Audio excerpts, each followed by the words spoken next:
The Glock 48, a very mediocre carry gun with lots of potential.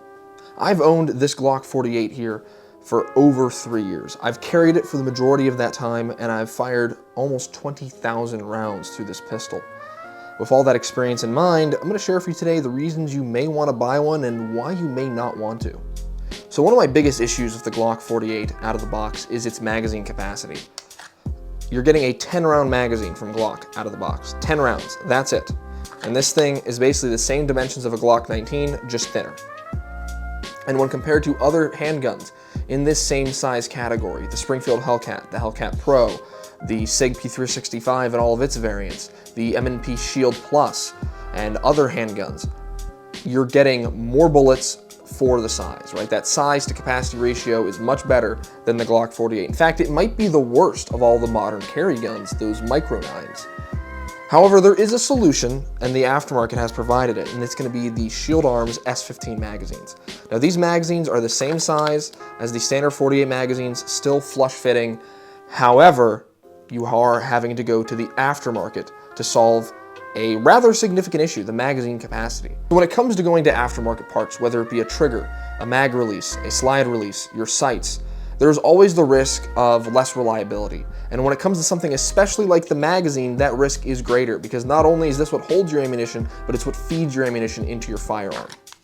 And I did have issues with the first gen S15s, these guys right here, which I bought in 2020. I bought these along with the Shield Arms metal mag catch, the first one I got, and yes, I have owned two now. They did not work in the gun. I put them in, went to the range, shot one bullet through, and the mag would drop right out of the gun. I was like, okay, maybe I didn't insert it enough. Put it in again, racked the slide, fired a round, mag shot right out of the gun. I then realized that I could actually strip the magazine out of the gun simply by hand, without even depressing the magazine release.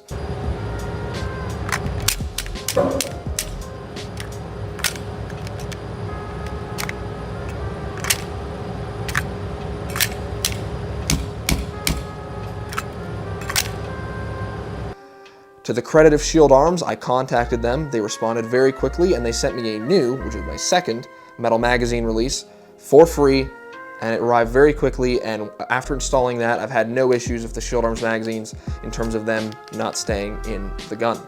So about 8 months ago, I picked up some of the Gen 2 Shield Arms magazines in the electroless nickel finish.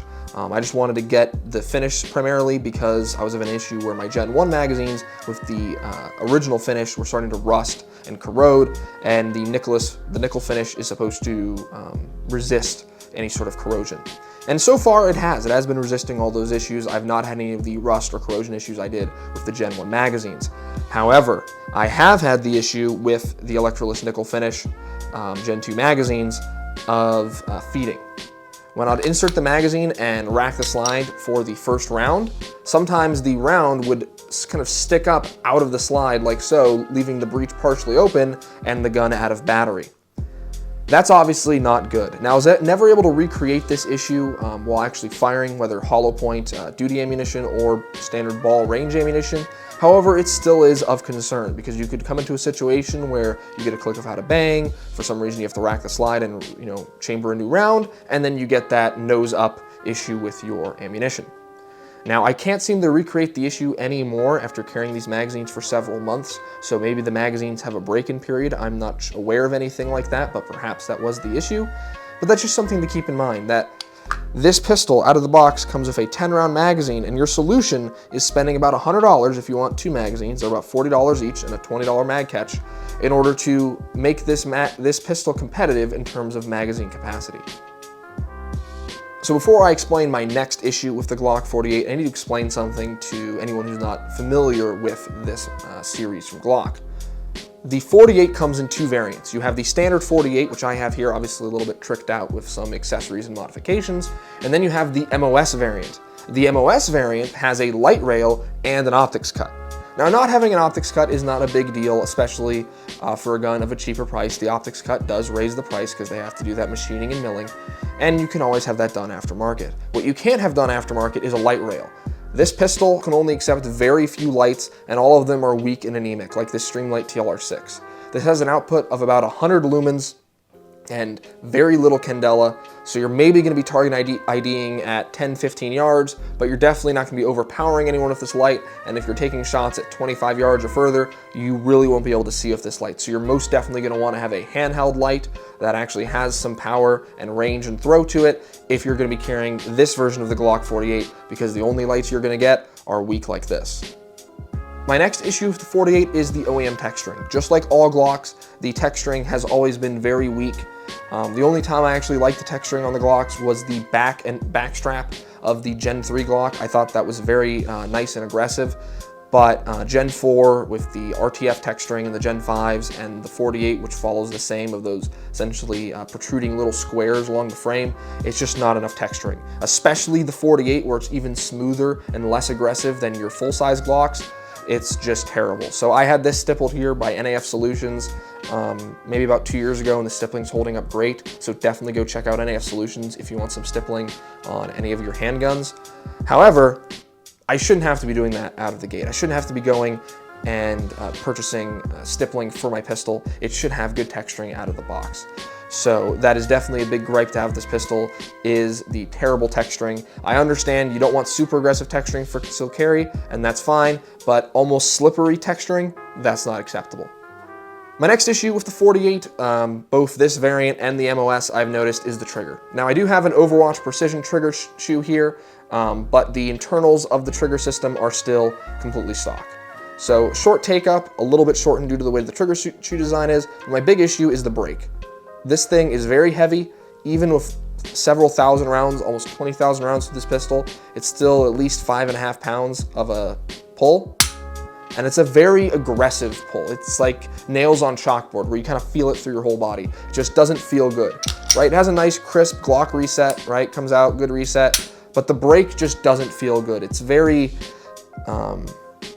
like irritating almost, like the way it breaks. You don't notice as much when you're shooting, but it still doesn't feel as good as a regular Glock trigger on a full-size Glock. And I've noticed this with the 48, with the 43X, with the 43, pretty much every one of the slimline Glocks that Glock makes seems to have a pretty terrible trigger out of the box. My next issue is the slide release. Now here I have a aftermarket slide release from Tango Down, is the Vickers slide release. It is awesome. On all my Gen 4 and previous Glocks, or all the micro compact Glocks I have, I put on this slide release. It gives you a great ledge to put your thumb on for conducting reloads, and it makes it very easy to push the slide release up to lock the slide to the rear. The stock slide release is terrible. It is essentially flush with the frame. It is way too low profile, and it is basically impossible to use as a slide release or even a slide stop out of the box. I would definitely recommend changing it out to the Tango Down slide release or another slide release of your choosing. But the fact that, once again, I have to go to the aftermarket straight away to make this gun usable is pretty disappointing, and I wish Glock would at least include something a little more, a little larger, something that protrudes a little bit more out of the box, because the OEM one is just terrible.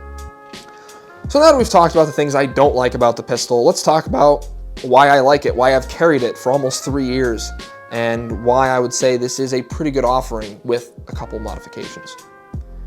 Well, first thing, this is a Glock, and you have the giant support that comes with that. As soon as I purchased this pistol, there were holsters available, there was aftermarket sights available, there was aftermarket triggers available, slide releases, lights, even as anemic as the Streamlight TLR6 is. There's just tons of offerings for this pistol. It's very easy to find someone to do an optics cut at a very affordable price. It's just great to get a Glock because there's all that Glock aftermarket. And keeping in line with the fact that it's a Glock is that it feels like a Glock. It grips like a Glock, it shoots like a Glock, it feels like a Glock when you shoot this pistol, just a little bit thinner. So if you're a Glock guy or you just want a huge aftermarket for your carry handgun, that's going to be a great reason to go with the Glock 48. Another thing I like about the 48 is that it's a smaller Glock. The distance between the back of the frame to the trigger, that trigger reach, is reduced. So people with smaller hands, like some of my female students, it is much easier for them to shoot the 48 over a full-size Glock, which is even chunkier and larger than your standard full-size duty handgun. So something like the 48, if you have a student, you have a friend, or you yourself, you have smaller hands, and you want to carry a Glock, Well, the 48 is going to be the answer for you, because if you have shorter fingers, a smaller hand, that shorter length of pull to the trigger is going to really come in handy for you and really make this much more shootable than those full-size Glocks where you're struggling to get to the trigger. So overall, I like the Glock 48, and I recommend it. However, I do have my issues with it, like I said earlier in the video. And while you can solve it all with the aftermarket, and that's the beauty of a Glock, is that huge aftermarket, I still don't like that I have to go so far into the realm of aftermarket to make this competitive in that Micro 9 concealed carry handgun market. Now, I have had a reliability issue with this pistol. Not just something I don't like, an actual reliability problem. So when I was maybe 5,000 rounds in, just shooting 115, 124, maybe some 124 plus P, but nothing a Glock shouldn't be able to handle, my striker broke. So I was dry firing, just getting some reps in, practicing with my pistol, and all of a sudden the trigger would not reset when I'd rack the slide, right? Trigger wasn't resetting. Kind of concerning, so I separated the slide from the frame, only to discover that my striker had broken. So a normal Glock striker is gonna have a piece that protrudes downward, interacting with the lower trigger components. However, on this striker, that piece had completely broken off. That's pretty concerning. If that were to happen with this pistol while you're in a defensive situation where you're drawing this handgun to save your life, you'd be shit out of luck. There'd be nothing you can do. Unless you carry a backup gun, this gun would no longer be functioning because you would no longer be able to reset your striker. So that's pretty concerning. Now, to be fair, I have not seen this as a widespread problem. I've never even seen this problem before in a Glock.